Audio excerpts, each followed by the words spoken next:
All right, today we're going to talk about the old scale. You know, I'm not sure if people know what to do with it sometimes, whether they should weigh themselves, not weigh themselves. Some people seem to be really caught up with the scale, and they get, like, if they do weigh themselves, they get really, really worried that they gained a pound or gained a couple pounds.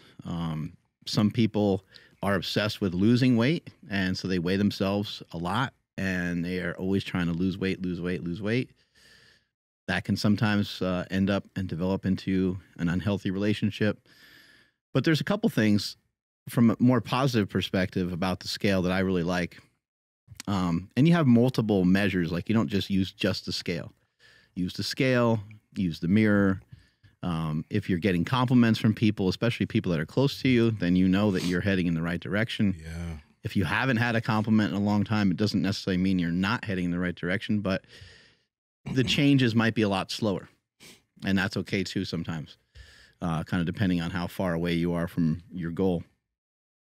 But what I've always liked about the scale, and what has always kind of baffled me about, like, weighing the food and tracking the food, and one of the reasons why I don't track the food is because I just track the system that the food goes into, and I just weigh the system that the food goes into. So if I was to walk around with a bucket all day long, and I poured some water out of this bucket throughout the day, and then someone else poured some water into the bucket, the water representing energy out, would I continually weigh the amount of water that's going in and out of the bucket? Or would it be more convenient for me to simply just weigh the bucket every day? So I just weigh the bucket, which is myself. And I found for myself personally that weighing myself frequently is really beneficial and helpful. At this point, I don't weigh myself every day. Just sometimes it hits me and I'm like, kind of curious where I'm at. If I feel like I'm trying to lose some weight, I might start to weigh myself a little bit more frequently. If I'm even trying to gain weight, I might weigh myself a little more frequently. Maybe just making sure that any of these processes aren't happening way too slow or way too fast, because I don't think either one is great. So it's been beneficial for me, but I realize that a lot of people can get caught up with it and worry about it too much. Yeah, man. I think like right now I'm doing a mini cut right now. So I've been trending around mid 250s, averaging around 255. And I'm going to work myself down to about 240. I'm not giving myself a time limit, but I'll probably be where I need to be in maybe 4 weeks. But the scale is going to be a tool I use every single day. And partially, one of the reasons why I can use it every day and it doesn't bother me is because I hold no emotional ties to the scale. Like, even when I was like heavier and I was coming down, it wasn't like, oh, I'm heavier today, this is a problem. It was, okay, this is how it is. But one of the things that I paid attention to was the averages. You can never pay attention to what you weigh on one day versus the next day, because when it comes to the scale, there's different inputs and different outputs. If you were to drink, literally a pound of water, right, you would be a pound more. And that's of water. It doesn't mean you gained a pound. It means you actually gained a pound of water. And there are so many different inputs. You have extra sodium on one day. You have a bit of extra carbohydrates or extra fiber that you don't usually eat. So maybe you didn't poop as much that day, or that, you're holding on to a little bit more. Let's say you ate more protein than one day versus another. There's so many different inputs that the scale is not always reflective on your progress.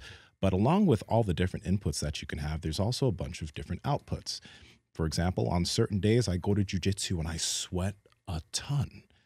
The next day, I could be like 3 pounds lighter in the morning. But the next day after that, if I don't go to jujitsu, I'm up 3 pounds again. So there's this variability. So if you can take that and then think about if you walk more one day than another, and it's hotter outside on a certain day and you didn't hydrate as much, you might wake up and the scale's 2 pounds lighter. You're like, oh, fuck yeah.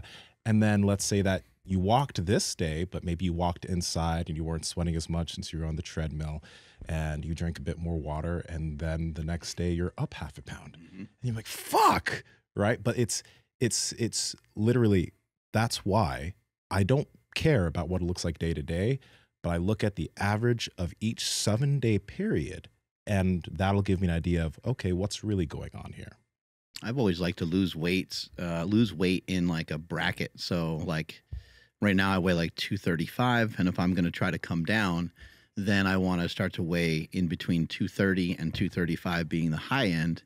And I also like to do it in stages and phases. So like I might lose a little bit of weight at this point. Like if I was to lose anything more than like 10 pounds, unless I was trying to like cut for something in particular, I just don't think it would be a great idea for me to like continue to lose weight. So I would just lose weight in stages. I would lose weight and then I would maintain, and then I would lose weight and then I would maintain, trying to enhance the body composition. Because if we're just talking about weight, like the scale, it only weighs, it only represents what you weigh. It doesn't show you your body fat percentage.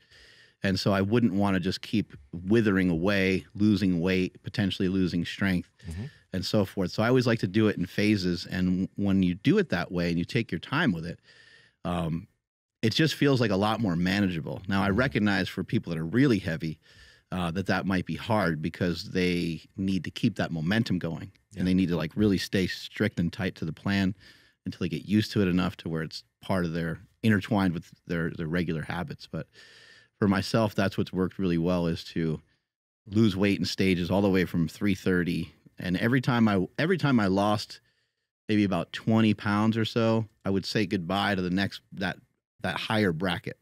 So I went from 330 to like 310. I would say, you know what? I'm never going to weigh 320 ever again. Yeah. I got down to 290. I'm like, I'm never going to weigh 300 again. And I would just kind of continue down.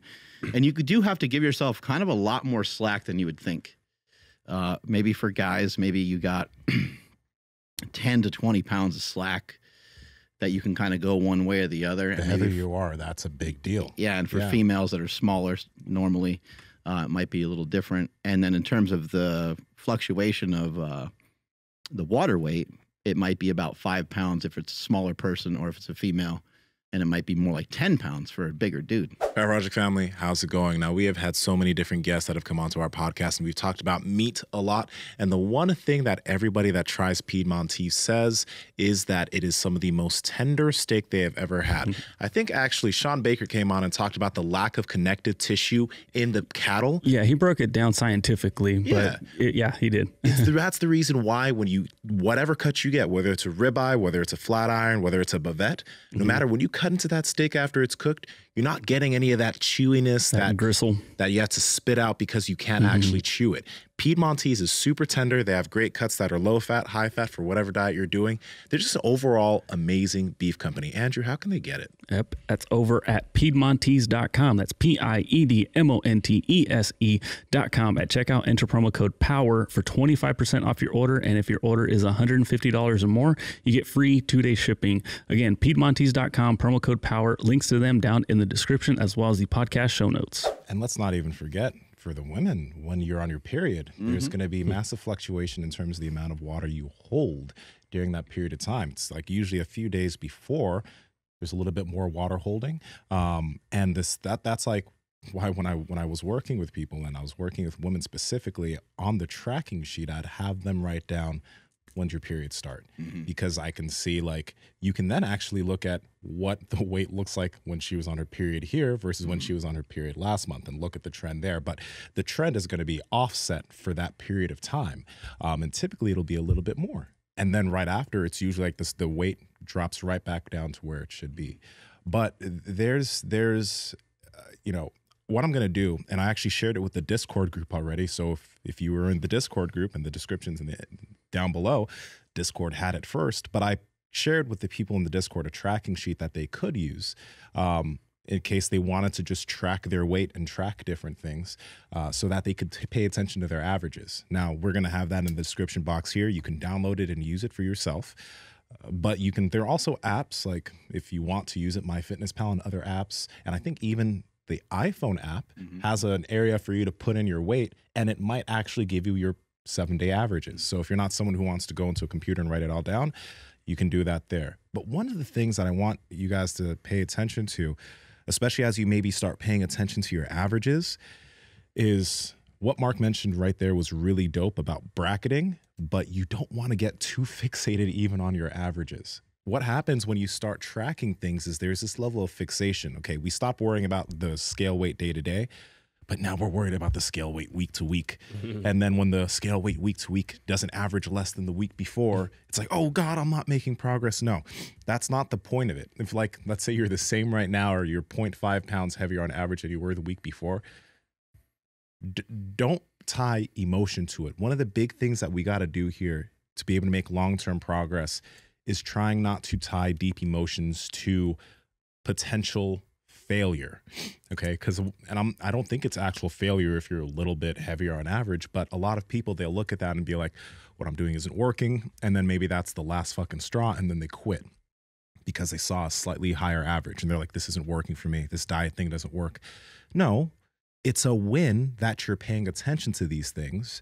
And these are just metrics. So all you do is you look at the metrics, you try to be as analytical as possible and be like, what sort of things can I change? Am I walking every day? Oh, this week I wasn't walking every day. I only walked, I think 3 days out of this week I took 10,000 steps, and the other days I took like 3,000. Let me try to walk 10,000 steps each day next week and see what happens, right? It tells you a little bit of something that you can adjust, but it's not something that you want to tie too much to. And you also don't want to do too many drastic things to try to make that scale weight go down, because that's another problem that happens when people focus too much on the number. When the weight goes down too much, you'll find your performance goes way down.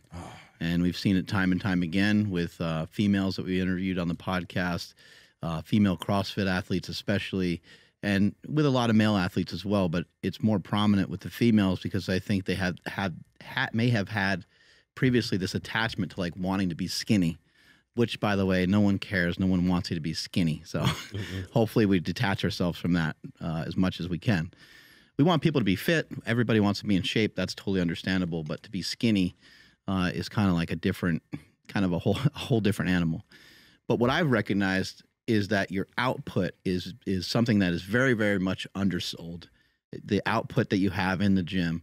So what we used to say in powerlifting, are you concerned with the scale weight or are you concerned with the weight on the platform?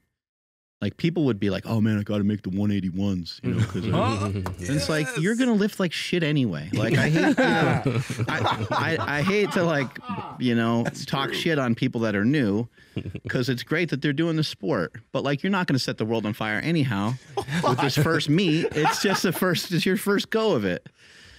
Same thing if you were competing in jiu-jitsu or anything else. Just fucking just go and just compete and get your ass kicked, and that's going to be the way that it's just going to be the way that it goes. You got to kind of be humble.